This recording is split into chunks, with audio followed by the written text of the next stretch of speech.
ഇതാണ് ഞങ്ങൾ ടാർഗറ്റ് ചെയ്യുന്നത്.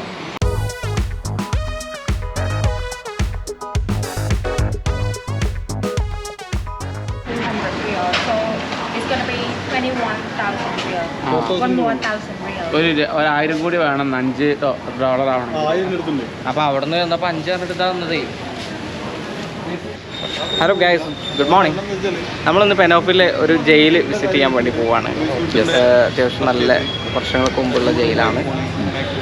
നമ്മൾ ആന്തമാനിൽ നമ്മൾ ജയിൽ വിസിറ്റ് ചെയ്തിരുന്നു. ഈ പോയിനോ? നിങ്ങൾ പോയില്ല? ഞാൻ പോയിട്ടില്ല. സോറി. അപ്പോൾ എനിക്ക് തോന്നാൻ അത്രത്തോളം ഒന്നുമില്ല, എന്നാലും വലിയ കുഴപ്പമില്ല. സ്കൂൾ പോലെ വിശാലമായി കിടക്കുന്നുണ്ട് അല്ലേ? ഇതിന് എനിക്ക് തോന്നണം ഇവിടെ കുറേ ശവക്കല്ലറകൾ പോലെ കുറേ സംഭവങ്ങളുണ്ട്. അപ്പോൾ നമ്മളെ ഗൈഡ് എത്തിയിട്ടുണ്ട്. ഇതാണ് മിസ്റ്റർ അനൂപാണ് ഗൈഡ്. ഇവിടെ ഞങ്ങൾ പൈസ ലാഭിക്കാൻ വേണ്ടിയിട്ട് ഈ ഒരു സാധനം കണ്ട നടക്കണ്, ബാക്കിൽ ഞങ്ങൾ നടക്കണം. ഈ കോലത്തിലേക്ക് ഇത് മാറിയിരുന്നു ഗൈസ്. ഈ കംബോഡിയയിലെ ഒരു മ്യൂസിയം വിസിറ്റ് ചെയ്യാനാണ് നമ്മൾ വന്നിട്ടുള്ളത്. ഇവിടെ പുതിയൊരു ടെക്നോളജി ഉണ്ട്. ഈ ടെക്നോളജി ഇൻട്രൊഡ്യൂസ് ചെയ്യാൻ ഞാൻ അനൂപിനെ സ്വാഗതം ചെയ്യുന്നു. അനൂപ, ഇതിൽ കേൾക്കുന്നുണ്ടോ? നമ്മളിപ്പോൾ ഇവിടെ എത്തിയിട്ടുള്ളത് ഫീൽഡ് ഓഫ് നൈറ്റ്മെയർ എന്ന് പറയുന്ന ഒരു സ്ഥലത്താണ്. അതായത് ഒരുപാട് പേര്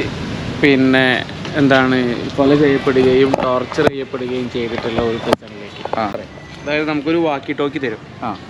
ഈ വാക്കി ടോക്കി അതേപോലെ ഒരു നോട്ടീസും തരും. അപ്പോൾ നമ്മൾ എന്ത് ചെയ്യണമെന്ന് വെച്ച് കഴിഞ്ഞാൽ ഇതിനകത്ത് നമുക്ക് ഓരോ സ്ഥലത്ത് പോയി കഴിഞ്ഞാൽ ഇങ്ങനെ ഓരോ നമ്പർ കാണാം. ഇപ്പോൾ നമ്മൾ നിൽക്കുന്നത് അവിടെ നമ്പർ 1 എന്ന് എഴുതിയിട്ടുണ്ട് നമ്മൾ എൻട്രൻസിന് കയറി വരുമ്പോൾ.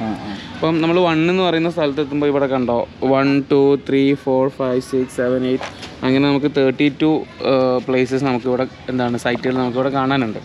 അപ്പോൾ ഈ നമ്പർ കാണുമ്പോൾ നമ്മൾ അതിൻ്റെ മുന്നിലെത്തിയിട്ട് ഇതിൽ ജസ്റ്റ് നമ്മൾ നമ്പർ ടൈപ്പ് ചെയ്യുക. എന്നിട്ട് പ്ലേ കൊടുത്തു കഴിഞ്ഞാൽ ഇപ്പോൾ നമ്മൾ 1 പ്രസ് ചെയ്തിട്ട് വൺ എക്സാമ്പിൾ പ്രീ റെക്കോർഡ്സ് ആണ്. 1 ക്ലിക്ക് ചെയ്തിട്ട് നമ്മൾ പ്ലേ കൊടുത്തു കഴിഞ്ഞാൽ 1ന്റെ ഇൻട്രൊഡക്ഷൻ. ഇതിൽ ഇംഗ്ലീഷ് ആണ് ഇപ്പോൾ സെറ്റ് ചെയ്ത് വെച്ചിട്ടുള്ളത്. നമുക്ക് ചിലപ്പം കംബോഡിയൻ ലാംഗ്വേജ് നമുക്ക് വേണമെങ്കിൽ ഇവിടെ സെറ്റ് ചെയ്ത് വെക്കാം. ഓട്ടോ ട്രാൻസ്ലേഷൻ ആവും. നമ്മളെ ഇന്ത്യയിലെ ഏറ്റവും കേരളത്തിൽ പോപ്പുലർ ആയിട്ടുള്ള ഇങ്ങനെ ടൂറിസ്റ്റ് വിസിറ്റേഴ്സ് ഔട്ട് സൈഡിൽ നിന്ന് വരുന്ന സ്ഥലം ഏതെങ്കിലും ഉണ്ടോ? നമ്മളെ മട്ടാഞ്ചേരി പാലസ്, അതേപോലെ ഇപ്പോൾ പുതിയതായി വന്ന ജഡായു പാറ, അവിടെയൊക്കെ നമുക്ക് ഇംപ്ലിമെന്റ് ചെയ്യാം. Nice concept. കംബോഡിയയിലെ ഏറ്റവും ഭീകരമായ ജയിലുകളിലൂടെയാണ് ഇപ്പോൾ നമ്മൾ സഞ്ചരിച്ചുകൊണ്ടിരിക്കുന്നത്. ഒരുപാട് കഥകളും ചരിത്രങ്ങളും ഈ ഒരു ജയിലുകൾക്കൊക്കെ പറയാനുണ്ട്. S21 എന്ന് പറഞ്ഞാണ് ഈ ജയിലിൻ്റെ പേര് വരുന്നത്. ആദ്യം ഒരു ഹയർ സെക്കൻഡറി സ്കൂളായിരുന്നു ഈ ജയിൽ. പിന്നീട് 1975 ഖമർ റൂജിൻ്റെ ഭരണം കൈവശപ്പെടുത്തിയപ്പോൾ അതിനെ ഒരു രഹസ്യ ജയിലാക്കി മാറ്റി എന്നാണ് പറയപ്പെടുന്നത്. ഈ ഫോട്ടോയിൽ കാണുന്ന ആളുകളൊക്കെ ഇവിടെ വധിച്ചിട്ടുള്ളതാണ്. ഒരുപാട് പേരെ ഇപ്പോഴും തിരിച്ചറിയാത്ത കോലത്തിലാണ് മാറ്റിയിട്ടുള്ളത്. പോൾ പോട്ടിൻ്റെ ക്രൂര ഭരണകാലത്ത് ഏറ്റവും പ്രശസ്തമായ ജയിലുകളിൽ ഒന്നായിരുന്നു ഇത്.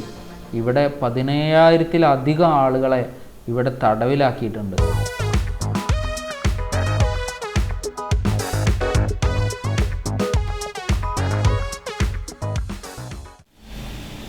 അങ്ങനെ ഇന്ന് കംബോഡിയയിലെ അവസാന ദിവസം ഷോപ്പിങ്ങിന് ഇറങ്ങിയതാണ്. ഒരു മാർക്കറ്റിലേക്കാണ്. ഇതൊക്കെ മാർക്കറ്റ് ഏരിയ ഉണ്ടോ?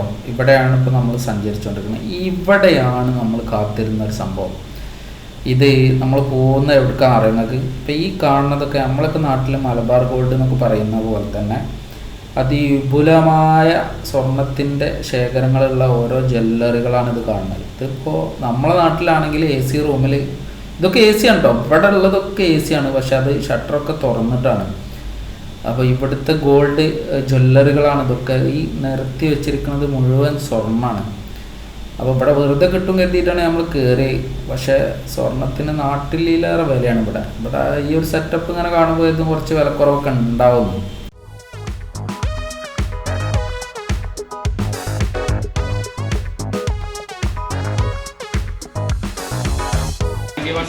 ഈ സാധനം ഇവിടെ ഉണ്ട് എന്ന് പറഞ്ഞത്.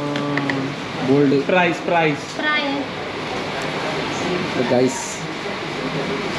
Is there any legal issue? എത്ര കൊണ്ടുപോകുന്നൊക്കെ വാങ്ങിടാ. എത്ര പ്രൈസ് നോക്കട്ടെ, ചീപ്പാണോ നോക്കുന്നത്. ഇതാണ് ഞങ്ങൾ ടാർഗറ്റ് ചെയ്യണത്.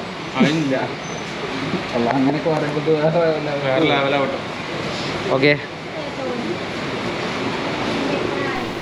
അങ്ങനെ 10 കിലോ സ്വർണ്ണമൊക്കെ വാങ്ങിയെന്ന് വിചാരിച്ചുകൊണ്ട് കംബോഡിയയിൽ നിന്ന് വിയറ്റ്നാമിലേക്കുള്ള മനോഹരമായ യാത്രയാണ് ഇന്ന് നമ്മളുള്ളത്.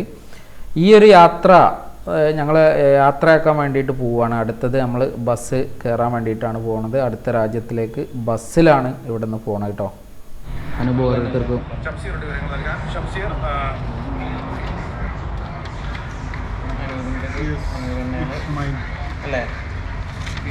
Is it yours?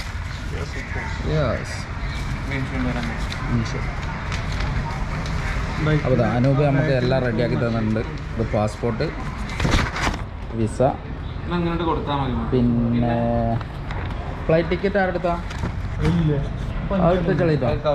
Flight ticket എടുത്തു. അപ്പോൾ ഗൈസ് ബോർഡറിൽ പെട്ടിയും കുടുക്കിയൊക്കെ എടുത്തുകൊണ്ട് സ്കാനിങ്ങിന് വേണ്ടി പോവാണ്. മെയിൻ ബോർഡർ നമ്മൾ കഴിഞ്ഞു. അതിൻ്റെ ശേഷം പെട്ടി ഇറങ്ങി നമ്മൾ കയറിക്കൊണ്ടിരിക്കുകയാണ് ഗൈസ്.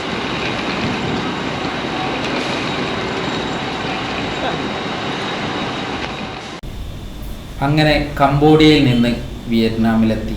ഇനിയുള്ള മനോഹരമായ കാഴ്ചകൾ വിയറ്റ്നാമിൽ നിന്ന്. Stay tuned. അതുവരേക്കും എൻ്റെ യാത്ര ഇവിടെ അവസാനിക്കുന്നു.